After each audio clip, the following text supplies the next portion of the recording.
그래서 이제 제가 첫 번째 좀 여러분들한테 우리 80년을 돌아보면서 얘기하고 싶은 것이, 한국이 돌이켜 보면 한 100년 전에 아주 어려운 시기를 보낼 때만 해도 한국 사람들은 굉장히 성취욕이 없는 거였습니다. 그래서 다음 단계로, 자, 그래서 그 당시에 그 두 사람을 좀 소개하려고 그러는데, 한 사람은 이사벨라 비숍이라는 여인입니다. 이분은 영국 분인데 이 50이 넘어가지고 전 세계를 여행을 하다가 이 한국, 조선이죠, 오게 됐어요. 그래서 책을 썼습니다. 조선과 이웃 나라들이라는 책을 써가지고, 그런데 이분이 이제 저도 이 책을 좀 보니까 이분이 한국에 대해서 한마디로 말해서 정말 게으르고 무지하고 더러운 나라, 이런 나라는 본 적이 없다. 그러면서 굉장히 사람이 그 의욕이라는 찾아볼 수 없는, 그랬는데 거기서 끝났으면 좀 섭섭했을 텐데, 이분이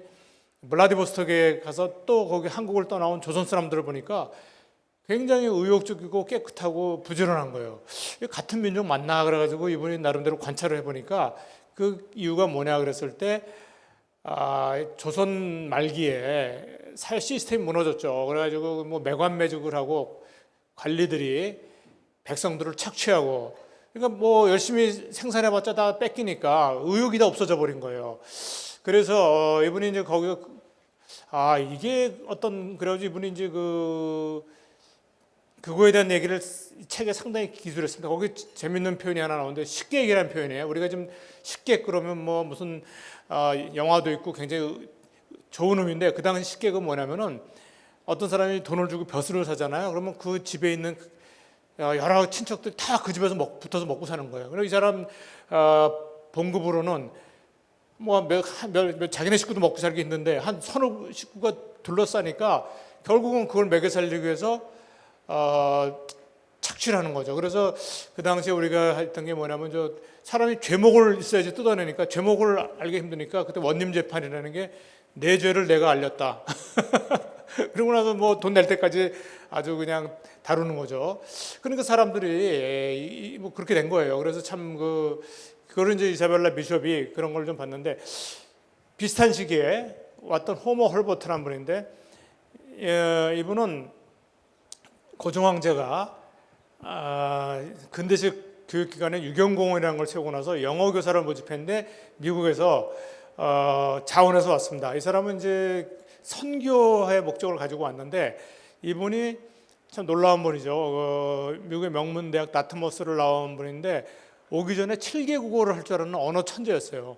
그러니까 이분이 딱 와가지고 한글을 딱 보더니 세상에 이런 과학적인 글이 있나 그래가지고 아주 놀라가지고 2주 만에 읽고 쓸 수 있는 글이에요. 근데 이제 1년이 지나니까 말도 할 수 있게 됐어요. 그래서 이분이 이제 한국말로 설교도 하고, 그러다 보니까 고종 황제가 한국말을 할 줄은 유일한 외국인, 그래가지고 이분을 이제 자문으로 삼았죠. 그래서 이제 나중에 뭐 헤이그 밀사 사건에 뒤에서 배우도 하고, 그래가지고 일제에 이제 미움을 받아가지고 1917년에 강제 추방당해가지고, 근데 이분이 와가지고 책을 많이 썼습니다. 뭐 한국 통사, 삼인필지 이런 걸 썼습니다. 그래서 이분이 이걸 보고서 굉장히 과학적 두뇌와 예술적 감각이 뛰어난, 이분이 아리랑 같은 것도 채보여가지고 전 세계에 알리고 그랬어요. 그래서 이 민족이 지금은 나라를 잃어버리고 교육을 못 받아가지고 좀 굉장히 비참한 상황에 있지만, 언젠가 나라를 회복하고 교육을 받으면 세계 최고의 민족이 될 가능성이 있다. 이런 거를 벌써 100여 년 전에 얘기를 한 거죠. 그래서 제가 이분을 굉장히 아주 존경해가지고 만든 그 호모 헐버트를 하는 또 모임이 있습니다. 특히 어떤 기업인 한 분이 아주 사재를 털어가지고 이분에 대한 책을 여러 권 내고 그랬는데, 그 책에 보니까 그 안중근 의사가 호모 헐버트 평가가 하나 나오더라고요. 안중근 의사가 이제 그 이토 히로부미 암살 이후에 취조를 받는 과정에서 일제 그 취조관이 이 배우의 호모 헐버트가 있을 거다 이렇게 생각하고 안중근 의사한테 취조하면서 너 호모 헐버트가 돼서 시켰지 이렇게 얘기한 거예요. 그런데 안중근 의사가 뭐라고 얘기하냐면 내가 한 번도 호모 헐버트를 만난 적이 없다. 하지만 조선 사람이라면 이 호모 헐버트의 은혜를 잊어서는 안 된다. 이 사람이 그래서 그럴 정도로 평가를 했는데 하여간 한글 띄어쓰기도 만들어내고 여러 가지 우린 그런데 이분이 이제 암담한 상황에서도 뭔가 이 민족의 가능성에 대해서 본 거죠. 그래서 이제 기업가 정신이라는 건 결국은 어떤 민족 공동체가 가진 성취욕을 끌어내고 그걸 통해서 잠재력을 발휘하게 하는 거다. 이런 걸 이제 우리가 역사적으로 좀 볼 수 있는데 제가 이제 이거를 좀 그 원인이 어떻게 이게 가능했을까 생각하니까 한 5가지 정도로 정리를 할 수 있습니다.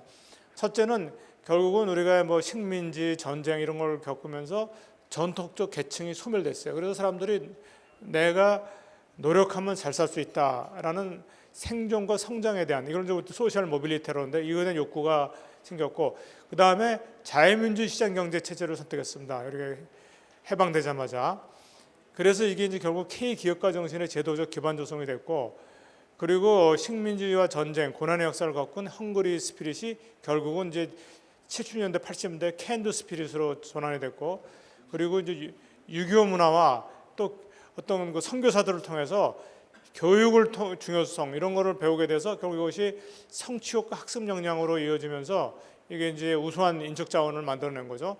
그리고 중요한 것이 정부가 정책적 인센티브, 소위 캐럿 앤 스틱 팔러시를 통해 가지고 자원 배분의 효율성을 높였다. 이것이 이제 우리나라가 이렇게 짧은 기간에 발전할 수 있었던 그런 그 기업가 정신의 동인이었다고 볼 수 있겠습니다. 그래서 이제 혁신과 자립의 여정을 좀 한번 제가 또 정리해 봤는데요. 혁신의 글로벌 사이클과 산업 주도권 이동에 관한 뭐 연구들이 많이 있습니다. 어떤 우리가 이제 잘 아는 대로 영국의 산업혁명이 일어났고 미국으로 건너갔다가 또 일본을 거쳐서 또 한국, 중국으로 이렇게 이동해 가는데 우리가 잘 아시다시피 21세기 전반은 미국이 주도했습니다. 2차 산업혁명, 정규, 석유, 에너지혁명, 테일러의 과학적 관련법, OBOR, 생산관리, SQC. 그래서 이게 미국이 아주 산업국가로서 발전하는데 굉장히 큰 기여를 했는데 60년대에서 80년 사이에 일본이 상당 주도하게 됩니다. 우리가 잘 알고 있는 대로 일본의 SQC라는 건 통계적 품질 관리죠. 그리고 TQC, TQM, TPM을 해서 일본의 제조 품질 역량이 높아졌고 그리고 생산성 향상 운동, 3.5S 뭐 이거는 그 우리나라가 70년대, 80년대에 생산성 향상에서 가장 기본적인 겁니다. 그리고 이제 JIT, 지트, 도요타의 지트 같은 거. 그래서 한국이 일본 주도 혁신 시대에 이 사이클을 타면서 철강, 조선, 전자, 자동차 산업들을 일으켰던 겁니다. 그래서 이제 80년대에 일본이 올라오니까 여기 미국의 반격이 시작이 됐죠. 그래서 미국 나름대로의 만들어낸 게 이제 BPR, 비즈니스 프로세스 리엔지니어링, CSM, 고객 만족 경영, 식스 시그마. 그래서 근데 여기에 이제 결정적인 전환점을 마련한 게 1985년에 G5 플라자 회후에 앵고 시대가 되면서 일본의 혁신 경쟁력이 퇴조하기 시작합니다. 그 반면에 한국 제조업 경쟁력이 약진을 하게 되는 거죠. 그래서 이제 90년대에 미국이 다시 주도하는 이 지식정보 시대에 그래서 컴퓨터, 인터넷, 3차 산업혁명, 정보통신혁명 시대가 있고 여기서 이제 미국이 밸류 이노베이션, 가치 혁신, 그리고 BMI, 비즈니스 모델 이노베이션, 그리고 서플라이 체인 매니지먼트 이런 걸 통해 가지고 미국이 주도하는데 여기서 또 한국은 이런 사이클을 타면서 가전, 조선, 반도체, 자동차, 디스플레이, 모바일 폰, 배터리, 바이오헬스, 문화 콘텐츠 강국으로 도약할 수가 있었던 것입니다. 그래서 지금 이제 21세기에 4차 산업혁명, 디지털 전환 시대가 돌아와가지고 미국이 주도하면서 독일, 일본, 중국, 한국 등 나라들이 각축하고 있는데 한국은 정리하면은 80년대 후반 이후 수출 주도 성장 과정에서 일본과 미국의 혁신 따라잡기를 했고 90년대 자유와 세계와 정보와 물결을 잘 따라 편성을 했습니다. 그래서 이제 현재 진행 중인 미중 무역, 기술, 패권 경쟁 시대에 어떻게 대응할 거냐. 그래서 지금 이제 그동안 사실 중국이 급속도로 내달리면서 모든 걸 주변에 모든 것을 빨아들이는 일종의 차이나 블랙홀 현상이 있었는데 이것이 이제 지연이 됐죠. 그리고 이제 차이나 디커플링이 되면서 한국이 상대적으로 반사이익을 좀 얻고 있습니다. 그리고 한국이 이번에 코로나 몇 년을 겪으면서도 한국에 대해서 많이 세계적으로 높이 평가가 된 것이 한국의 품질 원가 납기에 대한 신뢰성이 상당히 높아졌고, 그리고 또 한국의 문화 콘텐츠와 결합된 시너지 효과들이 발휘되고 있습니다. 그래서 이제 여기까지는 왔는데 다음 단계가 뭐냐? 그래서 이 QCD 경쟁력이 앞으로도 계속 유지될 것이냐? 그리고 이제는 이거 가지고는 안 되고 게임 체인저 또는 뭐 퍼스트 무버가 돼야 되는데, 그러기 위해서는 국가 혁신 체계를 혁신해야 되고 또 지정학적 레버리지를 잘 활용해야 되고 원천 기반 혁신과 스타트업 활성화가 있어야 되고 딥테크 분야의 선도 그룹을 유지해야 되고 소프트 파워와 연결 경쟁력을 확대해야 되는 이런 과제들을 가지고 있습니다. 그래서 이거를 이제 다시 한번 그 촉진 요인을 정리해 보면, 출발점은 성취욕은 어디서 왔느냐 그랬을 때 빈곤을 탈피해 보자. 이게 60년대 중반부터 시작된 거죠. 국민적 열망, 그때 있었던 구호가 우리도 한번 잘 살아보세. 그래서 정부 주도의 산업 발전 모델, 수출 주도형 경제 성장, 또 시장 경제와 민간 활력을 촉진하는. 또 한 가지 제가 이제 연구를 하면서 보니까 우리나라 사람들 일본 따라잡기에 국가적 열망이 있었습니다. 우리가 일제 식민지도 겪었고 여러 가지, 그래서 철강, 자동차, 조선, 전자, 반도체 등에 돌입한 거는 전부 우리가 일본을 한번 따라잡아보자. 근데 여기 중요한 것 중에 하나가 뭐냐면 역둔의 유출이라는 겁니다. 리버스 브레인 드레인. 이게 뭐냐면 왜 후진국은 계속 못 살 수밖에 없느냐? 후진국의 우수한 인력이 선진국가 가지고 교육받고 거기 살기 좋으니까 거기 있는 거예요. 그러니까 선진국 앉아서도 후진국 돈을 다 빨아들입니다. 이걸 브레인 드레인이라고 그러는데, 거꾸로 그 선진국에서 훈련받은 인재들이 한국으로 고국으로 돌아와 가지고 그걸 활용하는. 그래서 그 이제 우리나라가 카이스트가 만들어지면서 70대 초에 아주 그 유치과학자 프로그램을 해가지고 굉장히 심혈을 기울였습니다. 하여간 뭐 그런 것들이 있어가지고, 그런데 결국은 80년대 정보화 시대 도래와 함께 도약의 기회를 잡은 거죠. 그리고 R&D 투자가 증가하면서 기술 축적이 돼가지고 1990년대 혁신기술 창업붐, 벤처붐이 일어나게 됐습니다. 그래서 아까 말씀드린 마음대로 90년대 자유화, 민영화 이런 거죠. 세계화, 디지털화에 큰 변혁이 있었는데 한국이 이거를 잘 탔고, 그리고 정부 주도의 벤처 생태계 조성을 했는데 96년 코스닥 설립, 97년 벤특법 제정, 그리고 김대중 정부의 벤처 주도 경제 회복. 그래서 여기에 이제는 우리 벤처기업 협회가 이러한 제도를 만들었는데 상당히 주도적으로 일을 했고, 지금 이제 95년이니까 금년이 딱 30주년 되는 해죠.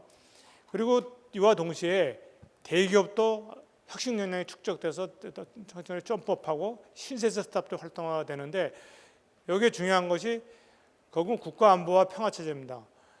5천년 동안 역사 동안 241번 평균 20년에 한 번씩 외침을 받아가지고 이 지정학적으로 참 발전하기 어려웠죠. 근데 한국 전쟁 이후에 70여 년간 한미 동맹에 의한 동북아시아 지역의 세력 균형과 안정, 요 기간에 우리가 이제 발전의 모멘텀이 생긴 거죠. 그리고 우리가 이제 성공 모델 국가들로부터 학습을 했다. 미국은 새로운 지식과 기술의 제공자, 인적 정책 훈련, 대규모 수출 시장. 일본은 정부 주도의 산업 정책 모델, 생산 기술의 학습, 부품 및 중간재 공급. 이렇게 해서 이런 것들이 이제 얘기할 수 있겠습니다. 그래서 이 K 기업가 정신을 좀 정리를 해보면 시대별로 산업화 시대 기업가 정신은 세 가지로 간단하게 정리할 수 있겠습니다. 공격성, 아주 공격적이었죠. 리스크 테이킹을 하는데 선행적 리스크 테이킹을 하는 프로젝트 리스크 테이킹. 근데 정부가 리스크를 좀 해칭해 주는 게 있었고, 유연성, 뭐 조선업의 역발상 경영이라든지 스피드, 우리 DRAM 개발이라든지 조선업 공기 단축과 통신 산업에서 전자 교환 시스템을 월만하는 이러한 것들이 있었습니다. 지식 정보화 시대에 이 새로운 기회들이 많이 열린 거예요. 그래서 인터넷이나 IT 기술을 기반으로 한 많은 기회를 찾게 되고, 그리고 이제 또 스핀오프 창업들이 생기고, 그리고 이제 벤처 캐피탈과 코스닥이 생기면서 에퀴티 베이스드 파이낸싱, 그래서 리스크 쉐어링하는 창업 모델이 나왔고, 그리고 창조적 불만족이라는 건 뭐냐면 재벌 대기업의 폐쇄적 구조가 한 30년, 40년 지내다 보니까 젊은 사람들이 여기에 대해서 야, 왜 여기에 우리가 전부 종속해서 살아야 되느냐. 근데 마침 IMF 금융위기와 구조조정이 일어나면서 여기에 이제 창업에 도전하는 젊은 세대도 생기고 여기 성공한 모델들이 생긴 거죠. 그래서 지금은 이제 디지털 전환 시대인데, 그래서 린 스타트업 좀 더, 그래서 이제는 한 30년, 40년에 비해서는 스타트업 스킬이 많이 축적이 됐습니다. 그리고 이제 퍼블릭 프라이빗 파트너십, 공공과 민간의 연결성 강화해가지고 이제 모태펀드라든지 민간 모태펀드, 그리고 팁스 같은 거, 민간 주도 기술 창업 지원 프로그램 이런 것들이 있고, 그다음에 이제 오픈 이노베이션 시대가 돼가지고 스타트업들이 대기업과의 파트너십 기회가 늘어났고 M&A 기회도 증가했고, 또 코퍼레이트 벤처 캐피탈 이런 것들이 생겨서 이제 이런 것들을 한마디로 간단하게 정리해본 기업가 정신을 얘기할 수 있겠습니다. 그래서 제가 이제 그러면은 여기까지 왔는데 앞으로 어떻게 할 것이냐, 제가 이제 제시한 것이 함께 잘 사는 혁신 강국이라는 겁니다. 그래서 우리나라가 가장 핵심적인 가치로 가져가야 될 것이 뭐냐 그랬을 때, 그동안 자유민주주의, 자유시장 경제는 자유란 가치가 있었고, 그 다음에 우리가 수출하다 보니까 또 여러 가지로 개방형 이런 가치를 상당히 존중했습니다. 그런데 이것을 통해서 발전했는데 지금 이제 한 30년, 40년 되다 보니까 뭔가 공정과 상생이라는 이런 문화적 가치가 좀 결여된 것 같다. 그래서 이 결국은 자유와 개방이라는 가치를 유지하면서도 공정과 상생이라는 이런 것을 하는 그런 것들이 시대적으로 굉장히 필요하다. 그래서 세 가지로 이제 미래의 함께자는 혁신 강국을 제시해 보았습니다. 혁신도전 성취사회, 창조사회, 그리고 자유개방 역동경제, 그리고 공정상생 신뢰문화. 그래서 이것을 통해서 대한민국의 이제 미래를 좀 만들어야 되는데, 그래서 함께 잘 사는이라는 것은 사회를 구성하는 각 주체 간의 이해갈등과 대립을 줄이고 부문 간의 격차를 해소해서 상호 존중과 협력이 이루어지는 사회를 만드는 것입니다. 그래서 지금 우리나라의 큰 문제가 대중소기 간 임금 격차가 상당히 더 벌어지고 있습니다. 그래서 이게 이제 우리 일자리 문제, 청년 취업 문제도 영향을 미치고 있는데, 이것은 뭐 굉장히 복잡한 문제죠. 가장 큰 문제는 물론 대기업이 혁신 역량이 뛰어난 점도 있지만 기울어진 운동장 문제가 있습니다. 시장 불균형, 힘을 이용한 문제가 있고, 특히 대기업은 강력한 노조가 있습니다. 그래서 그걸 통해서 임금을 계속 주도해서 올리죠. 그리고 그런 격차, 이런 문제를 어떻게 이제 완화시킬 거냐. 그리고 공정거래 질서를 좀 확립해서 이 기울어진 농장을 바로잡는 문제, 소상공인 생존 기반을 강화해서 신용불량과 빈곤층 확대를 방지하는 문제, 사업 실패 비용을 완화해서 제도적 기회를 제공하는 문제, 또 사회 안전망을 강화해서 지속가능한 복지 체계를 수립하는 문제. 그래서 이게 이제 우리 사회에 지금 현재 당면한 가장 큰 문제입니다. 그런데 동시에 우리가 좀 또 풀어야 되는 문제는 혁신 강국이 돼야 됩니다. 혁신 강국이 되지 않으면은 아무리 우리끼리 분배 정책을 잘해도 잘 사는 나라, 풍요로운 나라, 발전 나라가 되기 힘들죠. 그래서 혁신 강국이라는 것은 과학기술 전반에, 과학기술 산업 전반에 혁신 가치가 지속적으로 창출되는 시스템과 문화를 가진 나라. 그래서 그 내용을 본다면 그 미래 신산업 R&D 투자 확대, 인프라 구축, 규제 완화. 이것도 뭐 정부가 노력을 하고 있는데 이거를 좀 더 과감하게 해야 되는 문제가 있고요. 또 하나는 혁신 기술 기반 스타트업과 스케일업의 활성화. 이것도 지금 이제 노력을 기울이고 있는데, 지금보다 좀 더, 예를 들어서 이제 제가 청장 때 맡던 팁스라는 제도가 있는데, 팁스가 지금 한 4,000개 가량 만들어졌습니다. 그래서 생존율도 높고 성공 중인데, 제가 볼 때는 우리나라의 일자리 창출과 경쟁력을 위해서는 지금 이 정도 가지고는 안 되고, 제가 볼 때 2배 이상, 3배 이상 더 이런 기업들이 나오고, 또 이것이 수도권만 아니라 지방에도 활성화돼야지만 이게 이제 해결되죠. 어떤 가능성이 있다고 봅니다. 그래서 이게 좀 더 정부가 적극적으로 할 필요가 있고, 또 혁신 기술을 활용한 사회 문제와 갈등 해결 굉장히 중요합니다. 그래서 그리고 혁신과 기업 과정을 존중하는 문화 조성과 교육 강화. 그래서 우리 청년 기업가 정신 재단에서 바로 이런 것들을 이제 하고 있는데, 이게 좀 더 확산이 돼서 정말 우리나라의 청소년들 초등학교부터 뭔가 그 주어진 문제를 푸는 뭐 정답 찾기 이런 삶이 아니라 뭔가 나름대로 자기가 자기 주도적인 삶을 설계하고 또 한번 새로운 창의적 아이디어로 도전해보고, 이런 저변이 확산이 돼야지만 우리나라가 혁신 강국으로 갈 수 있는 길이 생긴다고 보고 있습니다. 그래서 이제 정리를 해보면은,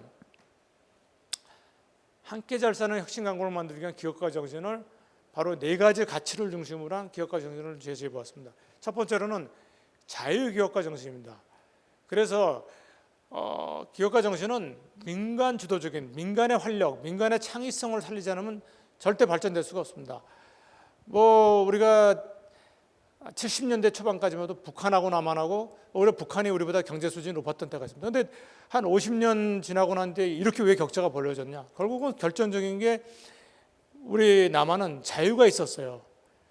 시장 경제가 있었습니다. 그러니까 민간이 도전해가지고 성취할 수 있는 이 성취욕을 살려낸 겁니다. 그래서 우리 정부가 전략적으로 굉장히 해야 될 것이, 쓸데없는 규제는 가급적 걷어내고 민간 기업가들을 존중하고 활력을 불어넣어서 이거를 유지하는 거, 이게 굉장히 국정 철학으로서 굉장히 중요하고 그렇습니다. 두 번째로는 개방 기업가 정신입니다. 우리가 지금도 뭐 개방 사회는 유지되고 있습니다만은, 우리가 이제 그동안 대중소기업 간의 그 조금 폐쇄적인 게 좀 있었습니다. 그래서 그 어쩔 수 없는 어떤 역사적인 맥락이 있는데, 그래도 우리 사회가 열린 사회가 되고 또 오픈 이노베이션, 그리고 좀 더 글로벌 네트워크를 확대해서 우리가 해야 되는 거. 그리고 이제 세 번째가 공정기업가 정신입니다.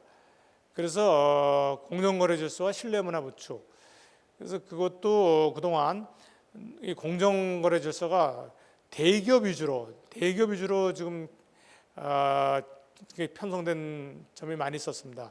이거 아까 말씀드린, 앞에서 말씀드린 이제 기울어진 운동장 문제인데, 이것을 좀 더 바로잡아서 공정거래 질서가 확립되고 또 기업 간의 거래에 있어서 신뢰가 더 확산되는 이런 게 필요합니다. 그리고 마지막으로 이제 상생기업가 정신입니다. 그래서 그러기 위해서는 동반성장, 균형발전. 그래서 그래도 지난 한 20년 동안 이거를 많이 강조해 와가지고, 한 20년 전에 비해서 예를 들면 뭐 최근에 그 나쁜 단가 연동제 같은 것도 만들어져 가지고 됐는데, 이것도 사실은 대기업의 동방성장이나 상생 의지가 없으면은 굉장히 취지는 좋은데 그 결과를 만드는 어렵다, 이렇게 보고 있습니다. 예, 그래서 제가 이 지난 광복 80년 우리가 어떻게 기업가 정신을 가지고 그 후발 산업 국가에서, 정말 변방에 이름 없는 후진 국가에서 그래도 세계 무대에서 중심 국가로 진입할 수 있었던 것은 기업가 정신과 혁신이 있었고, 거기에 수많은 기업인들, 그리고 또 우리 사회에 구성하고 있는 근로자와 여러 사람들의 노력이 있었기 때문이 아닌가 생각하면서 간단하게 과정을 정리해 보았습니다. 이상입니다. 고맙습니다. 우리 기업가 정신, 광복 80년, 기업가 정신 80년, 이 의미 있는 맥락 속에서 걸어온 그 혁신과 자립의 길을 잘 짚어주셨습니다. 더구나 너무 시간을 잘 지켜주셔서 우리 이사장님 너무 감사드립니다. 네, 한종화 이사장님께 다시 한번 큰 박수 부탁드립니다. 고맙습니다. 자, 이제 다음 우리 다이얼로그 신설을 이어가도록 하겠습니다. AX를 통한 진짜 성장을 위한 새로운 가능성과 그리고 그 방향을 주제로 저희 토크 콘서트가 이어지겠습니다. 오늘 토크 콘서트는 나눔 비타민의 김하연 대표님께서 진행을 해주시겠고요. 세 분의 패널 분들과 함께하겠습니다. 세 분의 패널 분들, 먼저 주식회사 세라트 은경아 대표님, 그리고 디자인오블 신기영 대표님, 라이언 로켓의 정승환 대표님, 이렇게 세 분인데요. 우리 지금 호명되신 네 분 모두 무대 위로 올라와 주시면 감사하겠습니다. 네, 박수로 모시겠습니다, 여러분. 자, 오늘 토론을 진행해 주실 모더레이터는 나눔 비타민의 김하연 대표님께서 맡아 주셨습니다. 자, 제가 한 분 한 분 소개해 드리면 또 박수로 환영해 주시면 감사하겠습니다. 패널 분들, 네, 세라트 은경아 대표님, 네, 디자인오블의 신기영 대표님, 라이언 로켓의 정승환 대표님 함께하고 계십니다. 자, 굉장히 급변하는 이 시대에 기업가와 창업가가 어떤 방향으로 나아가야 할지 함께 모색하는 좀 뜻깊은 시간이 되기를 바라겠습니다. 저는 이제 마이크를 우리 김하연 모더레이터님께 넘기겠습니다. 진행해 주시죠. 네, 안녕하세요. 나눔 비타민 김하연입니다. 네, 감사합니다. 네, 2025 세계 기업가 정신 주간 한국 행사를 맞이하여 개최된 기업가 정신 다이얼로그 2025의 모더레이터를 맡게 되어서 너무 영광으로 생각을 하고 있습니다. 또 특히 너무너무 존경하고 또 동경하는 저희 선배 창업가님들 그리고 또 세 분의 대표님과 함께 할 수 있어서 더욱더 기쁜 마음인데요. 우선 본격적으로 시작하기 전에 또 저와 나눔 비타민에 대해서도 아주 잠깐 간략하게만 짧게 소개해 드리도록 하겠습니다. 저희 나눔 비타민은 이제 기술 기반으로 좀 투명한 나눔 구조를 만들어 나가고 있는 그 플랫폼과 사스를 만들고 있습니다. 그래서 실제로 저희가 맨 처음 주목했던 것은 이제 전국 27만 명 아동급식 카드가 이제 결식우리 아이들이 이용하기에 좀 눈치 보이고 심리적인 낙인감이 있다라는 부분이었었는데요. 실제로 저희는 이 급식 카드를 디지털 전환을 해서 온라인 결제할 수 있도록 하고 또 아이들이 밥 먹는 플랫폼에 다양한 그런 민간 지원들 흩어져 있는 것들도 이제 쿠폰으로 바로 심어줘서 이제 신청하는 복지가 아니라 찾아가는 복지를 만들고 있는 소셜 벤처 기업입니다. 네, 우선 저희는 이제 막 3년 차 이제 해나가고 있는 그런 따끈따끈한 기업인데요. 너무 감사합니다. 이제 저희가 하고 있는 부분이 바로 이 아동급식 카드의 디지털 전환을 만들어 나가고 있습니다. 네, 그래서 이렇게 AI 기반으로 정밀복지 필요한 곳에 필요한 순간 잘 나가갈 수 있도록 저희가 만들어가고 있는 기업이다라고 할 수 있겠습니다. 네, 여기까지 하겠습니다. 네, 사실 저보다도 오늘 더 뛰어나고 또 훌륭한 멋진 기업분들이 많으니까요. 바로 넘어가면 좋을 것 같은데요. 이어서 세 분 대표님과 하고 계신 사업에 대해서 간략한 소개 들어보도록 하겠습니다. 네, 먼저 주식회사 세라트 은경아 대표님 소개 부탁드리겠습니다. 예, 안녕하세요. 세라트의 은경아 대표입니다.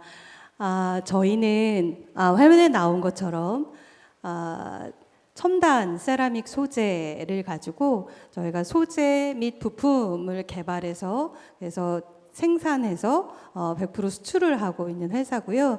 저희가 여기에 광복 80주년 또한 연결된 거는 벤처 30주년이 뜻깊은 자리에 제가 1회에 대통령 표창을 받았어요. 재단에서 너무 잘 봐주셔서 대통령 표창을 2012년도에 받았는데 그 이후 그 과정을 거쳐서 대통령 표창 2017년도에 받고 올해 저희가 동탑 산업 훈장을 받는 것까지를 하고 이 자리에 와서 상을 받았으니 많은 창업하시는 분들께 그 과정을 좀 나눠주세요라고 요청하셔서 일단 영광스럽게 이 자리에 앉았습니다. 저희는 세라믹 소재를 가지고 글로벌 명품 브랜드들 그 명품 브랜드 하면 다 아는 그런 브랜드들의 스마트워치 그다음에 주얼리, 그다음에 가방에 들어가는 부품, 기능성 부품들, 그다음에 뭐 치과 임플란트라든가 인공 관절의 임플란트 같은 것들, 친환경 소재까지 저희가 같은 부분들의 전반적인 부분들의 소재들을 저희가 사용하고 있습니다. 그래서 저희는 그래서 아이디어부터 시작해서 기술 개발, 뭐 품질 이 부분까지 민첩하게 유연하게 대응할 수 있는 고객의 요구 사항을 대응할 수 있는 시스템을 갖추고 여기까지 왔다, 이렇게 이해해 주시면 되겠고요. 다음 페이지에 가면 그러면 저희가 어떻게 과거, 현재, 미래를 가고 있느냐라고 하면, 동탑 산업훈장을 받았다고 해도 이제 막 창업하신 분들과 별반 다르지 않습니다. 저희도 여전히 어렵고 어려운 문제들을 해결하고, 또 문제를 해결하기 위해서 낙담한 마음들을 추스려서 에너지를 끌어올리고 같이 일하는 내부 직원들과 더 으쌰으쌰하고, 또 고객들하고의 신뢰를 더 잘 견고하게 하기 위해서 저희가 잘하는 장점에 더 집중해서 더 열심히 노력하고 있는 상황입니다. 그래서 저희가 또 한 가지로 저희가 중요하게 하는 것은, 저희가 한국의 혁신적인 기업가 정신을 통해서 한국이 제로에서부터 시작해서 지금까지 성장해 올 수 있었던 것을 전 세계에, 특히 유엔에서 193개국 몇 개국의 회원국들이 모여서 있을 때 항상 저한테 오셔가지고 물어보세요. 한국이 어떻게 그렇게 성장할 수 있었는지 너무 궁금하다. 그럼 제가 얘기합니다. 혁신적인 기업가 정신이 있었기 때문이다. 그리고 그 어려운 상황에서 벤처 1세대의 그 선배님들이 일구어 놓으신 길이 있어서 제가 그 길을 조금 더 편하게 밟아올 수 있었다라고 얘기합니다. 그래서 그렇다고 하면 앞으로 이러한 과거에 있었던, 또한 현재에 또 많은 창업가분들이 많이 만들어주시고 있는 혁신적인 한국형 기업가 정신에 대해서 좋은 사례들을, UN 밑에 있는 여러 국제기구들이 많은데 제가 활동하고 있는 거는 WIPO라고 하는 그 지식재산권 IP에 대한 국제기구에서 저희 심사위원으로 활동을 하고 있어요. 그러다 보니까 전 세계의 많은 창업가들, 그 다음에 중소기업들 분들에 대한 부분들을 심사하게 되는데 매번 깜짝 놀라는 건 한국이 대단히 상위권에 더 많이 잘하고 있는 것들을 알게 되거든요. 그래서 저는 거기에서 더 많은 한국에 잘하는 분들을 성공 케이스로, 아주 스타트업이어도 이제 창업한 지 얼마 안 됐어도 기업가 정신을 얼마만큼 혁신적으로 잘하고 있는지에 대한 것들을 계속 알리는 노력을 저의 본업과 연계해서 계속 잘 하려고 합니다. 여기까지입니다. 감사합니다. 네, 대표님 감사합니다. 정말 대표님께서 사업 소개와 더불어 정말 진정성 있게 기업가 정신까지 말씀해 주셨는데요. 네, 다음으로 디자인오블 신기영 대표님 또 사업 소개 부탁드리겠습니다. 네, 안녕하세요. AI 시대의 소비를 새롭게 디자인하고 있는 디자인오블이라고 합니다. 저희는 2017년에 생성형 AI로 창업을 한 회사인데요. 그때는 요즘처럼 말을 잘하는 AI가 없어서 그림을 잘 그리는 생성 AI부터 시작을 했었어요. 그래서 패션 디자인을 생성하는 솔루션으로 시작을 하였는데, 당시에 솔루션을 만든 회사, 그렇게 학회에서 발표하거나 런웨이 쇼 무대에 세운 회사들은 덜어 있었어요. 근데 실제로 매장에서 팔리고 있는 옷을 만들었던 거는 이제 저희가 굉장히 빠른 편이었어서 그 속도감을 잃지 않고 계속 AI가 바꿔가는 소비자들, 그리고 시장의 어떤 변화들을 솔루션으로 해결드리기 위한 노력을 하고 있습니다. 가깝게는 한국에 있는 그 대기업들부터 이제 멀리는 미국에 있는 회사까지 같이 일을 하고 있는데요. 예를 들면 일본에는 167년, 8년째 원단만 팔고 있는 회사가 있습니다. 감이 없으실 텐데 흥선대원군이 우리나라 쇄국 정책할 때 원단을 프랑스에 팔고 있던 회사예요. 그런 일본 회사들도 요즘 AI를 도입을 하고 있고, 그럴 때 생성 AI로 원단 보면은 옷 찾아주고, 옷 보면은 원단 찾아주고, 이제 이런 솔루션부터 시작해서 최근에는 혹시 여러분 쇼핑을 GPT 같은 챗GPT 같은 앱을 통해서 해보신 적이 있나요? 뭐 사려고 하는데 이런 건 어떨까? 어디 가서 사면 좋을까? 이미 네이버 검색하는 구글 검색하는 비율보다 이런 GPT 같은 LLM 서비스에 물어보고 찾는 정도가 아니고 이게 좋은지 나쁜지 의사결정까지 맡기는 사람들이 70%로 더 많아졌다고 해요. 얼마나 신뢰합니까? 라는 질문에 대해서는 우리나라의 매장에 가서 물어보는 게 만약에 70점이면은 68점 정도로 그런 AI들이 말한 추천들을 신뢰한다라고 답변을 하고 있습니다.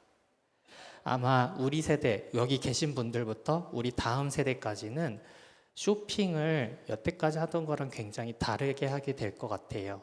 이게 또 하나의 생성 AI가 불러올 변혁이라고 생각을 하고, 그럼 여태까지 디자인 잘 나오게 상품 기획해주고 고객 시장 분석해주는 거에서 더 넘어가서 그게 전 세계에서 잠도 자지 않고 가장 영향력 있는 영업사원 AI 서비스에 우리 회사 브랜드나 상품이 어떻게 노출되고 있는지를 해결하는 문제를 풀어가고 있습니다. 이런 자리에서 제가 꼭 초대받았을 때 말씀드리고 싶은 것이 나라에서 준비해준, 그리고 오늘 기업가 재단에서 준비해준 좋은 프로그램 덕분에 제가 여기까지 올 수 있었다고 생각을 합니다.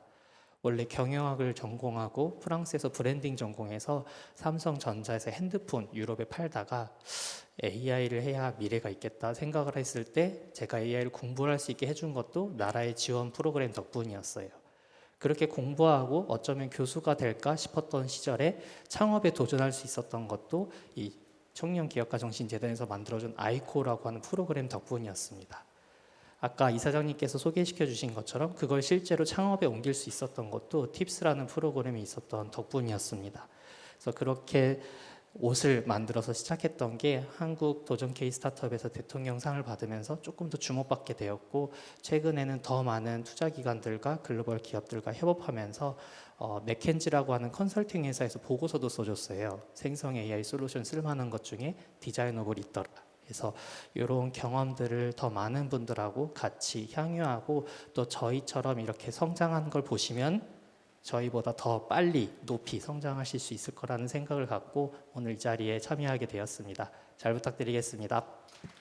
네, 대표님 감사합니다. 정말 대표님께서 AI와 함께 다가올 미래와 또 걸어오신 길을 너무나도 자세하게 말씀해 주셨는데요. 감사합니다. 네, 마지막으로 라이언 로켓 정승환 대표님도 부탁드리겠습니다. 네, 안녕하십니까. 라이언로켓 대표 정승환입니다. 저희가 이제 좀 풀고 있는 문제가 뭐냐면은 그 K 웹툰 시장을 먼저 주목을 했고요. 이 시장에서 굉장히 가능성이 크고 유망한 시장인데, 우리가 웹툰을 보는 거는 뭐 3분 만에 보고 즐기지만 실제 이 웹툰 한 편을 만들기 위해서는 6명의 사람이 한 150시간 정도 시간을 투입해야 만들 수 있었다는 문제를 주목했습니다. 저희가 이제 이 문제를 이미지 생성 AI와 영상 AI로 해결한다면 이런 만드는 과정을 크게 줄여서 작가들이 좀 더 스토리에 집중할 수 있게 돕고, 또 보는 사람들은 이제 주 1회 연재가 아니라 뭐 주 3회, 주 4회 연재를 즐기면서 조금 더 이 스토리에 몰입하게 되지 않을까, 또 이것이 스토리를 더 많이 만들어낼 수 있고 또 글로벌에 통할 수 있는 이런 IP를 만들 수 있지 않을까라는 이런 뭔가 문제의식에서 시작을 하게 됐고요. 저희가 처음에 이제 AI로 웹툰을 도전했었을 때 많은 사람들이 얘기하기를 그래도 AI로 웹툰을 만들더라도 재미가 없을 거다, 통하지 않을 거다라는 말씀을 주셨었는데, 뭐 이거의 다음 장에 나오겠지만 저희가 이제 작년에 AI로 만든 웹툰들이 국내 탑 플랫폼에서 상위권에 등극을 하면서 그 문제를 좀 해소를 하고, 저희 제일 최근에는 저에게 이제 기술력을 좀 인정을 받아서 미국에 있는 벤처 캐피탈의 투자를 받고, 지금은 저희가 이제 글로벌에 좀 더 눈을 돌리고, 현재는 저희가 저희의 기술을 통해서 만든 웹툰을 이제 일본으로 좀 수출하는 이런 일들을 좀 하고 있습니다. 잘 부탁드리겠습니다. 감사합니다. 네, 대표님 감사합니다. 네, 패널 세 분이 현재 운영하고 계신 기업에 대한 소개를 들어보았습니다. 여러분, 앞서 이제 소개해 주셨지만 혹시 이 세 개 기업의 공통점이 무엇인지 아실까요? 바로 첫째는 세 분 모두 우리나라의 혁신을 이끄는 청년 기업인으로 선정되어 벤처 창업진흥 유공포상 청년 기업인상을 수상하셨다는 사실입니다. 은경아 대표님은 2012년, 정승환 대표님은 2021년, 또 신기영 대표님은 올해 수상을 하셨다고 합니다. 그리고 바로 두 번째는 바로 각자의 방식으로 AI 시대의 변화에 대응하며 혁신을 만들어가고 계신다는 점인데요. 오늘 이 자리에는 AI를 핵심 사업 아이템으로 새로운 가치를 창출하는 기업, 그리고 이미 크게 성장한 기업이 급변하는 AI 시대에 어떻게 지속 가능한 성장을 이어오고 있는지 그 생생한 경험을 나누고자 와주셨습니다. 지금부터는 패널분들과 함께 이 AI 시대가 창업 생태계에 가져올 변화, 그리고 이 변화 속에서 진짜 성장을 이끌어낼 수 있는 실질적인 방안에 대해서 말씀 나눠보도록 하겠습니다. 네, 먼저 은경아 대표님께 질문 드리려고 하는데요. 네, 대표님께서는 2009년 창업 이후 시대의 변화 속에서 지속적인 혁신으로 회사를 성장시켜 오셨습니다. 최근에는 AI라는 아주 강력한 기술적 변곡점을 맞이하면서 비즈니스 전반에 적지 않은 변화가 있으셨을 거라 생각이 드는데요. 혹시 세라트에서 이 AI 시대적 변화의 흐름에서 어떠한 변화를 시도하고 계신지 또 고견 듣고 싶습니다. 저희는 말 그대로 전통적인 제조업이거든요. 물론 첨단 소재를 그러니까 친인체적인 생체 재료로서의 세라믹, 그리고 엄청 비싼 소재, 그러니까 파우더 자체가 엄청 비싼 소재니까 파우더니까 원재료 비싼 것을 사용한다라고 하는 부분만 좀 다를 뿐이지, 이것을 성형한다는 모양을 만들고, 그러니까 금형이 필요하겠죠.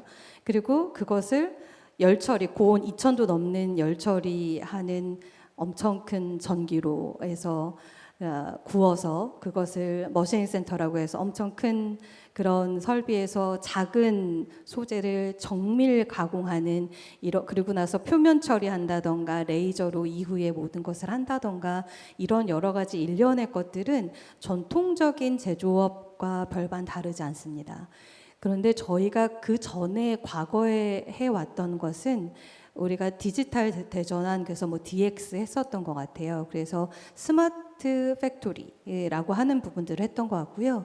그 전에는 저희가 100% 수출을 하다 보니까 명품 브랜드들이랑 일하다 보니 스위스나 독일의 프랑스의 되게 오래된 역사를 가지고 있는 기업들과 파트너로 일하게 되는 기회들이 많았는데, 너무나도 감사하게도 그런 공장의 현장에서 같이 보고 올 수 있는 기회들이 많았어요. 일본의 교세라라든가 이제 소재로서, 그 다음에 물건을 만드는 것에 대해서는 100년 넘은 기업 이런 데에 어떻게 설비를 해놨지? 동선은 어떻게 해놨지? 뭘 여기서는 관리해서 어떤 포인트들이 관리가 되니까 품질을 높게 해줄 수 있지? 이런 부분들이 좀 있었던 것 같아서, 그런 기회가 감사하게도 주어져서 그런 걸 빨리 보고 저희한테 맞춰서 빠르게 시도하고 피보팅해서 우리가 어떻게 해야 되지라고 해서 저희의 내재화를 좀 잘 시켰던 것 같아요. 그래서 그전에는 조금 더 빠르게 배워서 약간의 자동화를 좀 했던 노력들을 했고요. 그 다음에는 스마트 팩토리의 시즌에 맞춰서 저희가 공정들에 대한 부분들을 한눈에 볼 수 있다던가 이런 부분들을 진행했다면, 저희가 AI는 저희가 조금 더 빨리 좀 시작했던 것 같아요. 그래서 신소재를 개발한다라는 건 어디에서 조건 하나만 조금만 바뀌어도 그것이 결과가 어떻게 나오는지 예측하기가 대단히 어렵거든요. 이것은 어떻게 이해하시면 되냐면, 옛날에 도기 장인들이 이것을 도자기를 만들어서 큰 가마에다 넣고 불을 장작을 떼서 어떻게 그 소재가 나왔는지 봐서 흠이 있으면 이렇게 깨는 이런 것 있잖아요. 그런 것처럼 이 공정에서의 변수가 너무 많은 부분들이 좀 많이 있습니다. 이것을 정말 초정밀하게 그러니까 조절할 수 있다면, 저희의 첨단 세라믹에서는 뭘로 사용되냐면 반도체 웨이퍼에 사용됩니다. 같은 공정에 있는 거예요. 그래서 저희가 AI로 저희가 조금 더 일찍 시작했던 것은 3년 전 그 전부터 조금 더 빠르게 시작해봤던 것은 신소재의 어떤 개발하는 데에 DB로 갖고 있던 부분들을, 이것들을 조금 더 저희가 시도하는 것들을 좀 더 시간을 좀 단축할 수 있다, 이런 부분에 좀 많이 써왔고요. 거기는 너무 자연스럽게 잘 지금은 안정화가 너무 훨씬 AI가 잘 되고 있으니까 그렇게 잘 활용하고 있고, 그다음에 아이디어에서부터 뭔가를 개발하려고 할 때 그 시도해봤던, 민첩하게 시도해봤던, 피보팅해봤던 그 부분을 AI가 그 부분을 대체해 줄 수 있어서 그 부분에서의 개발 초기 단계에서의 시간이 엄청 많이 단축되는 것들은 저희가 지금 접목해서 잘 사용하고 있습니다. 네. 네, 감사합니다. 선배님께서 디지털부터 스마트 팩토리 그리고 AI 시대까지 세라트의 경쟁력을 이어오신 비결에 대해서 말씀을 주셨는데요. 감사합니다. 그럼 다음으로 또 그 신기영 대표님 위해서 또 질문을 준비했습니다. 신기영 대표님께서는 대학원에서 인공지능을 전공하신 뒤 생성형 AI 기반 패션 솔루션 기업 디자인오브를 창업해 현재 많은 주목을 받고 계신데요. AI가 지금처럼 주류가 아니던 시기부터 인공지능을 선택하고 또 결국 핫한 기술까지 창업으로 이어오신 점이 매우 인상적이었습니다. 그래서 대표님께서 보시기에 이 AI 기술이 이 패션 산업과 또 스타트업 창업 생태계에 어떤 변화와 기회를 가져오실 것이라고 보고 계신지 대표님의 관점도 듣고 싶습니다. 사실 패션에 생성 AI가 들어가면은 엄청난 변화가 있을 거다라기보다는 당시 기술로 임팩트, 뭔가 영향을 줄 수 있는 게 패션 시장이다라고 생각했던 게 저희의 접근이었습니다. 왜냐하면은 저희가 AI로 예측을 할 수 있습니다. 트렌드를 분석할 수 있습니다. 그래서 디자인이 생성됩니다라고 시장에 이야기를 했었을 때 가장 많이 들었던 피드백은 그렇게 잘 되면 너네가 만들어서 팔면 되지 왜 그걸 솔루션으로 팔아서 남 좋은 일을 하고 있느냐였습니다. 실제로 저희가 풀어드리고 싶었던 문제는 이 디자이너분들이 옷 만들 때 수많은 밤을 새면서 옷을 몇백 장을 그려서 여러분 선반에 상품이 돼서 만나게 되는 옷이 겨우 하나 나오는 거거든요. 저희는 그런 고민의 시간을 줄여드리면은 효과가 있기 때문에 가치가 있다고 생각을 했어요. 하지만 회사가 보기에는 이미 비용을 지불하고 이런 노동, 창조적 노동에 대해서 대가를 지불한 상태였기 때문에 저희 솔루션에 돈을 더 준다 그래서 생기는 효과는 굉장히 미미했던 거예요. 그 다음에 전략을 실제로 저희가 바꿔서 온라인 쇼핑몰을 인수를 해서 키우기 시작했고, 굉장히 적은 인원의 패션 종사자가 한 명도 없는데 담당자가 바뀌어도 사람이 없어도 매출이 증가하고 성장하는 것들을 보면서 그러면 우리가 새로운 브랜드를 런칭할 땐 저 AI의 도움을 받자라든가, 우리는 그런 문제가 있는지 몰랐는데 저 선반에 이 상품이 있었으면은 2배나 매출이 오를 수 있었구나, 저 때 이 상품을 팔아보자, 이렇게 모르던 것들을 알려드리면 그 가치가 재무적으로는 얼마로 환산됩니다. 이제 이렇게 연결을 하기 시작했습니다. 지금까지도 그런 연결들을 이어오고 있는 게 디자이너블의 활동이다라고 이해해 주시면 좋겠습니다. 네, 대표님께서 통찰력을 또 말씀해 주셨습니다. 감사합니다. 그다음 또 정승환 대표님께 또 질문 드리고 싶습니다. 라이언 로켓은 생성형 AI 기반의 이미지, 음성, 웹툰 솔루션을 통해 콘텐츠 제작 방식을 혁신해 오고 계십니다. 또 최근에는 일반 사용자분들도 이 AI로 쉽게 이미지나 음성을 이제 생성할 수가 있는데요. 그 과정에서 혹시나 또 저작권이나 법적 이슈에 대한 그런 관심도 더욱 커지고 있기 때문에 이 라이언 로켓 역시 운영 과정에서 또 저작권 또는 법적 이슈가 실제로 발생한 경험이 또 있으실지, 또 있으셨다면 어떻게 해결하는지도 또 살짝 여쭤보고 싶습니다. 이 생성 AI가 컨텐츠에 접목될 때 어쨌든 이 저작권이 가장 뜨거운 감정인 건 다들 알고 계실 텐데, 이 부분에 있어서 사실 저희는 뭐 이쪽 분야의 사업을 7년간 해오면서 좀 알게 되는 건 뭐가 있냐면은, 실제 이 분야의 어떤 전문가분들도 이 기술을 막연히 거부한다 이런 건 사실 아니라는 거였습니다. 이분들 중에서도 어떤 분들은 기술의 흐름은 막을 수가 없고, 그렇다고 한다면 내가 원하는 건 두 가지다. 첫 번째는 내 데이터가 함부로 쓰여서 다른 곳에 활용되지 않는 거, 그 두 번째는 내 데이터가 합세돼서 나온 결과물에 대한 내가 보상을 받는 거, 이 두 가지를 저희가 이제 얘기를 통해서 알게 됐고, 저희는 사실 그래서 이 두 가지에 대한 문제를 해결하면은 이 사업을 할 수 있다라는 판단을 내렸고 저희는 시스템으로 만들었습니다. 그래서 결론적으로는 그분들과 계약을 했고 그분들의 데이터가 다른 곳에 쓰이지 않도록 하는 계약 한 가지와 그리고 그분들의 어떤 데이터를 통해서 만들어진 AI가 어떤 사회적 가치를 창출하고 경제적 가치를 창출했을 때 이거에 대한 보상을 쉐어하겠다라는 계약을 통해서 해결해서 지금까지는 뭐 큰 이슈 없이 사업을 잘 진행하고 있습니다. 네, 감사합니다. 그럼 혹시 한 가지만 더 또 여쭤보고 싶은데요. 또 혹시 대표님의 경험을 바탕으로 AI 기반 콘텐츠 제작 스타트업이 반드시 유념해야 할 어떤 핵심 사항이 있다면 어떤 점이 있을지 또 이 부분에 대해서 또 의견 여쭤보고 싶습니다. 제가 이제 사실 저의 백그라운드는 완전히 AI 엔지니어거든요. 그래서 처음에 제가 기술을 연구를 해서 이걸 기술을 개발하고 나면은 이 시장을 다 우리가 어떻게 할 수 있을 거다라는 그런 큰 포부를 갖고 이제 드라이브를 걸어 사업을 했는데 이 분야에 대해서 들어오면서 느낀 거는 이 분야의 전문가분들은 굉장히 그 감각적인 면이 뛰어난 분들이다. 그래서 어떤 기술이 도구가 있다고 해서 그분들처럼 그런 좋은 콘텐츠를 만들 수 있는 게 아니라는 거를 굉장히 중요하게 좀 알았으면 좋겠고요. 왜냐하면 결국 그분들이 가진 어떤 노하우와 어떤 뭔가 독자들을 끌어당기는 매력 이런 것들과 도구가 곱해졌을 때 결과가 나오는 것이지 기술만으로 할 수 있는 게 아니기 때문에 이 분야에 뛰어든다면 반드시 이분들과 어떤 상생할 수 있는 생태계를 만드는 것이 가장 중요하다라는 것을 좀 말씀드리고 싶습니다. 감사합니다. 네, 그러면 이제 또 공통 질문 사항을 이제 드리려고 합니다. 그래서 이제 각 질문에 대해서 이제 한 분의 대표님께서 혹시 답변해주고 싶으시다면 또 이제 말씀해주시면 너무나 좋을 것 같은데요.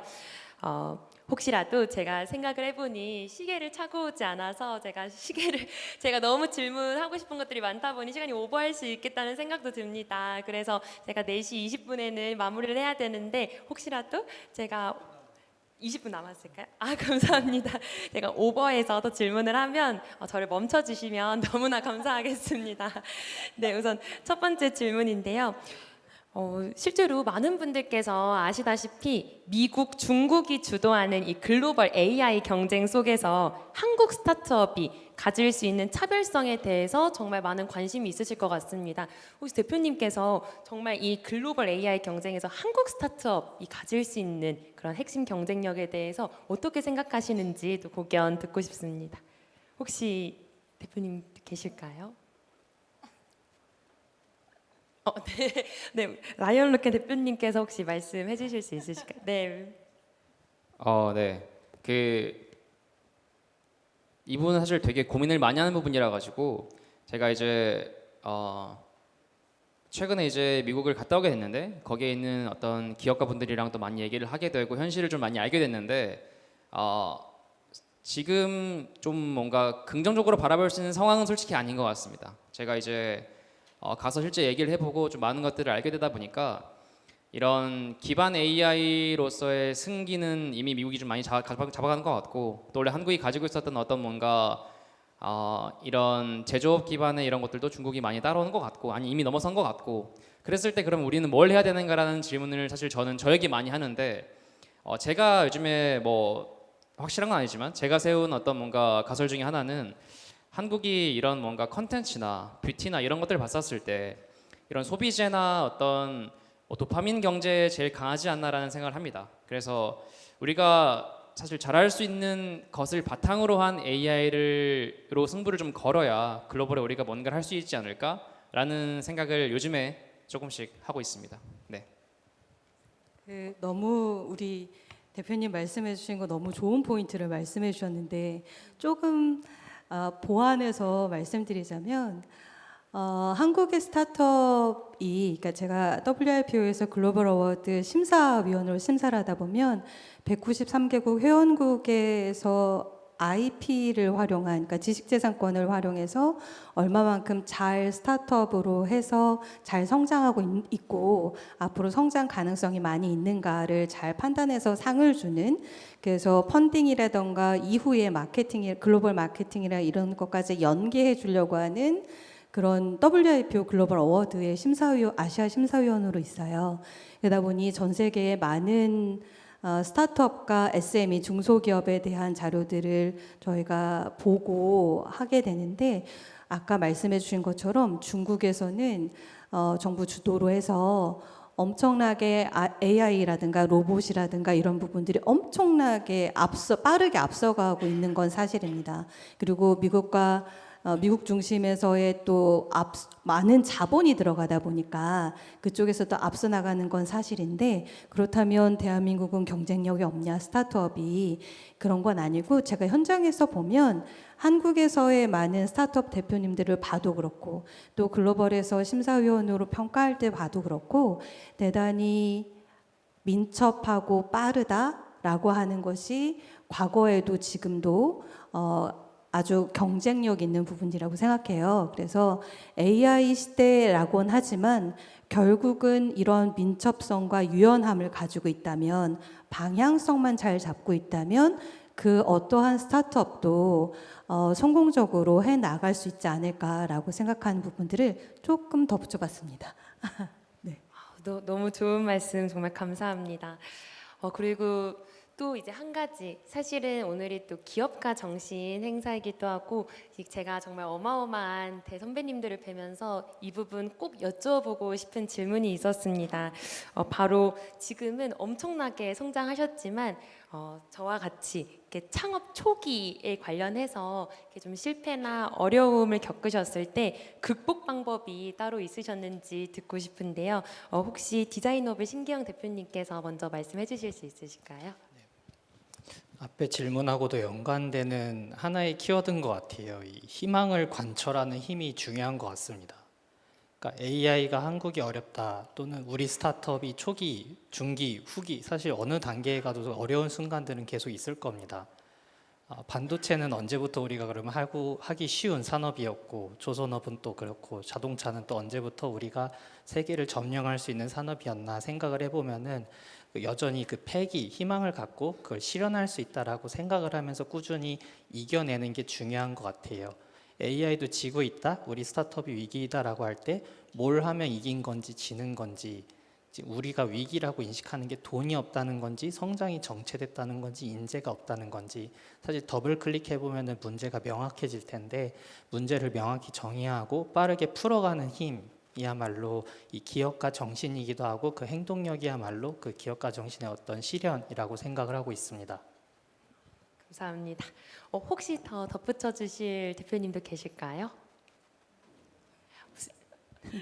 제가 좀 더 여기 앞에 계신 우리 다른 대표님들보다 조금 더 경험이 좀 더 있다 보니까 횟수로 말씀드리자 보면 어렵죠. 직원이 한 명일 때는 한 명이어서 어렵고 100명일 때는 100명이어서 어렵고 더 많으면 더 많은 대로 어렵고 저는 직원들이 조금 많아서 조직이 조금 탄탄해지면 좀 나아지지 않을까? 나의 이런 고민들이 조금 돕는 사람들이 많이 생기면 좀 이렇게 짐을 나누어 두니까 낫지 않을까라는 기대를 했었는데 웬걸요 그렇지 않더라고요. 그러니까 리더로서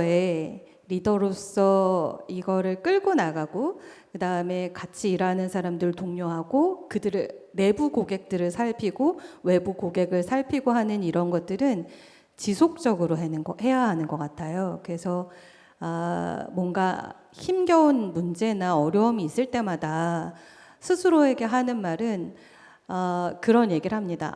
쉬우면 남들이 다 하지 내가 하겠어? 그러니까 내가 좀 더 해야지. 남들보다 내가 좀 더 나아가서 책임감 있게 문제를 해결해야지. 될 때까지 해야지. 힘을 좀 내보자라고 했던 것 같습니다. 그것은 스타트업이어서만 어려운 건 아니고요. 좀 기업을 하다 보면 각각 어려운 일이 생길 때마다 똑같은 얘기를 하는 것 같아요. 또 한 가지는 생각해 보면 2012년도에 대통령 표창을 받으러 여기 재단에서 행사를 해주셨을 때 왔는데 회사는 난리였거든요. 명품 브랜드에서 납기해달라고 하는데 품질 문제, 납기 문제, 직원들 여러 가지 관리하는 거 여러 가지 문제들에 도대체 내가 대통령 표창을 받을 자격이 있는가라고 했던 것 같아요. 근데 오늘 이 자리를 빌어서 좀 말씀드리자면 그 과정에서 그 순간에 최선을 다하되 본인을 힘들게 하거나 같이 일하는 사람들이 힘들게 하기보다는 이 과정을 좀 즐기셨으면 좋겠다. 어차피 문제는 해결할 거잖아요. 그러니까 이 과정을 즐기시면서 오늘도 열심히 하시면서 오늘 잘했어 라고 하는 것을 스스로에게도 또 같이 일하는 동료한테도 좀 해주셨으면 좋지 않을까. 제가 돌이켜보니 옛날에 제가 그랬으면 좋았을 텐데 너무 열심히 막 끌고 가는 리더의 모습이지 않았을까라는 생각을 지금 돌아보니까 하게 되는 부분들이 있는 것 같습니다. 그래서 어려울 때는 할 수 있다라고 하는 자기 효능감, 자신을 믿어주는 마음으로 끝까지 끈기 있게 해주시면 좋겠다라는 말씀드립니다. 네, 대표님께서 정말 저는 사실 지금 감동받았습니다. 네, 정말 감동의 조언을 주셨는데요. 감사합니다. 다음은 라이언 로켓 정승환 대표님께 또 질문 드리고 있습니다. 어쩌면 또 가장 궁금하면서도 어려운 질문이 될 수 있겠다라는 생각이 드는데요. AI 기술 이외에 혹시 향후 5년간 가장 주목해야 할 기술이나 트렌드에 대해서 또 대표님의 그 관점을 공유해 주실 수 있다면 부탁드리겠습니다.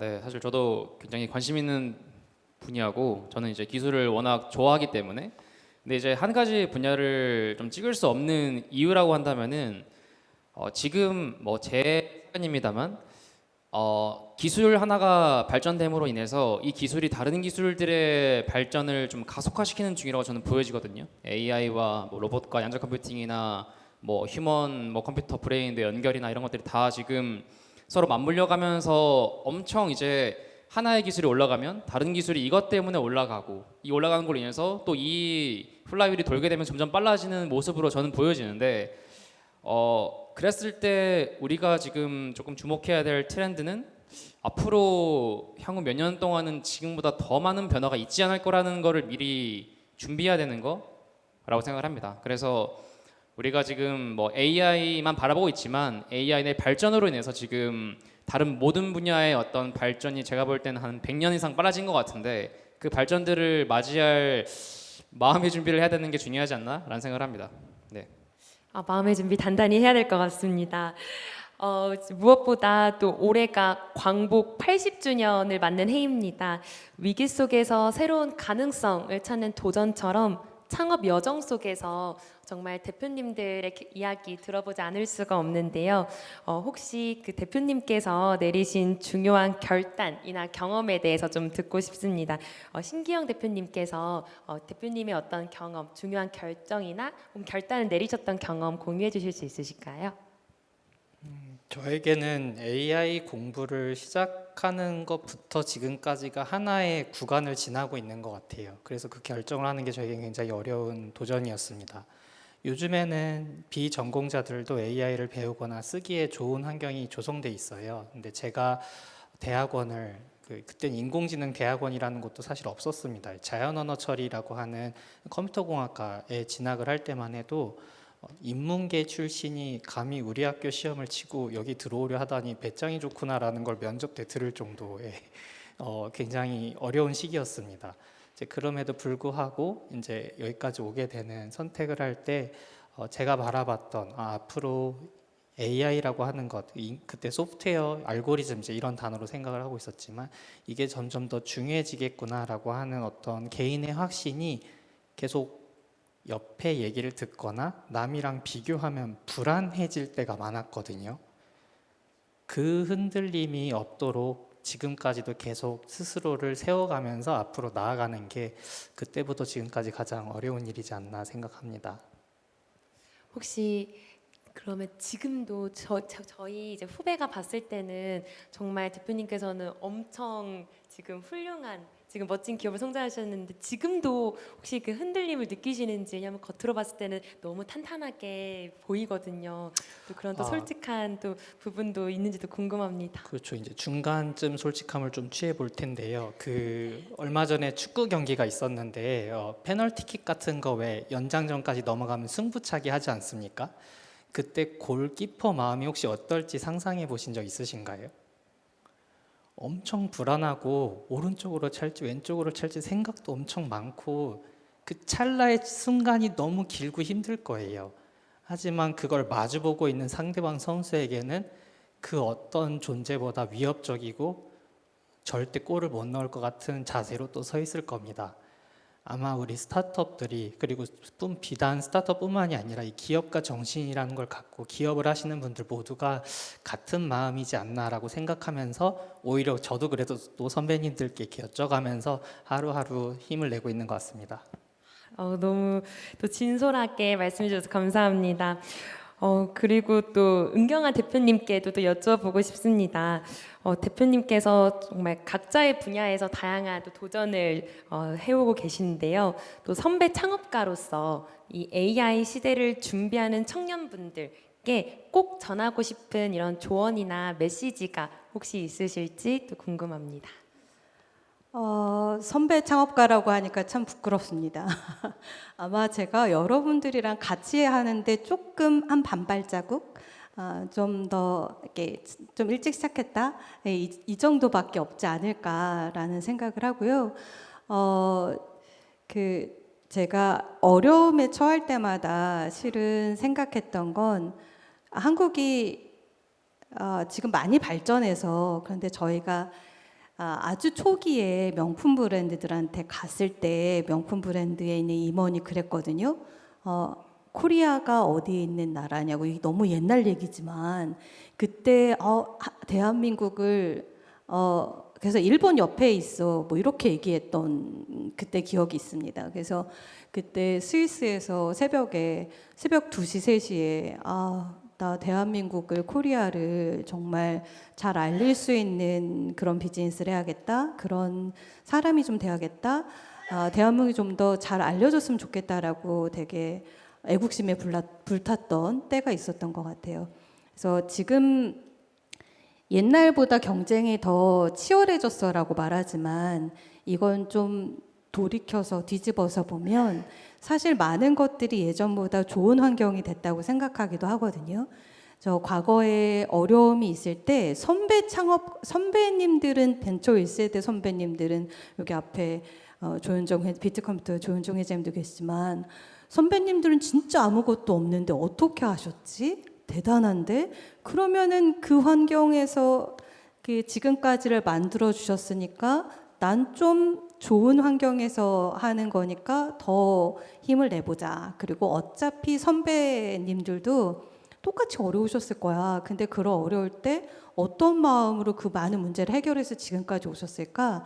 결국은 하는 거지 뭐, 이렇게 말씀해 주셔가지고 선배님이 그냥 하는 거지, 너무 쉽게 얘기하셔서 그때는 뭐지? 저건 어떤 뜻으로 해석해야 되지 이랬는데, 지금은 여러분들 스타트업 여러분들께 과거보다 더 빠르고 더 장점을 살 수 있을 만한 환경이 되어 있다. 그리고 이미 여러분들 앞서서 길을 터놓으신 선배님들이 계신다. 그리고 그 선배님들이 저희 재단의 한정호 이사장님처럼 여러 가지 국가와 정부와 같이 해서 좋은 정책을 만들고 좋은 생태계를 만드는 노력, 또 글로벌 경쟁력을 대한민국에 갖게 하는 노력들에 대한 것도 또 하고 있다. 그러면 그런 환경들이 갖춰지고 있으니 딱 하나만 생각해 주실 것은, 나의 장점은 뭐지? 라고 하는 거에서부터 문제 해결이 되는 것 같아요. 그래서 내 장점, 그 다음에 내가 하고 싶은 거, 그 다음에 그러니까 내 장점이 내가 잘하는 거죠. 잘하는 거, 하고 싶은 건 뭐지? 뭐 이런 부분들에 내가 재밌어하는 부분들은 뭐지? 이런 것들로 나에 대한 부분들을 좀 더 고민하고 거기에서부터 시작하신다면, 그것이 여러분들의 인생에 있어서 꾸준히 여러분들의 장점이 거기에 녹아들게 되는 고민을 하실 것이고, 여러분들이 하고 싶은 것이 일과 같이 엮어지게 될 것이라고 생각해요. 그러면 그 누구보다도 이 업을 시작한 것이 여러분들의 인생에서 가장 행복한 일이지 않을까, 과정도 결과도, 이렇게 생각합니다. 여러분들의 장점에 집중하셨으면 좋겠어요. 너무 또 진심을 담아 답변해서 감사합니다. 이제 시간이 마지막 그 질문을 드려야 할 때인데요. 또 라이언 로켓 정승환 대표님께 드리겠습니다. 또 사실은 저도 한국청년기업가 정신재단에서 대표님 강연을 들은 적이 있습니다. 그때 정말 너무 많이 배우고 제 가슴 속에서는 항상 이제 계셨는데 마지막으로 이 저희의 모든 토크를 좀 집약하는 대표님께서 생각하시는 기업가 정신 짧게 어떻게 생각하시는지 부탁드리고 싶습니다. 저는 이제 두 가지로 생각을 합니다. 첫 번째는 계산된 리스크를 테이킹한 능력 한 가지. 그리고 두 번째는 이제 그 실험을 여러 번 할 수 있는 도전 정신 두 가지인 것 같습니다. 그래서 우리에게 완벽한 기회는 존재하지 않기 때문에 계산한 다음에 리스크를 내가 감당할 수 있으면 도전하고 실패하더라도 그 다음 또 기회를 계산해서 도전하고 이러다 보면 우리가 이제 원하는 그런 뭔가를 만들 수 있지 않을까라고 생각을 하고 저는 그게 가장 중요한 기업가 정신인 것 같습니다. 감사합니다. 네. 정말 대표님의 답변을 마지막으로 이제 좀 마무리를 해보려고 하는데요. 실제로 정말 우뚝선 정말 선배 창업가 그리고 또 대표님들께서 선배님께서 너무 좋은 말씀해 주셨습니다. 개인적으로 저는 오늘 좀 팬미팅을 하러 오는 그런 기분으로 오게 되었는데 이게 여기 계신 이 자리에 계신 모든 분들과의 어떤 팬미팅이 되었으면 바랐고요. 정말 이게 반짝반짝 자라나는 저희 같은 이제 초기 스타트업에게도 정말 어떤 스타 기업으로서 큰 귀감이 되어주신 것 같습니다.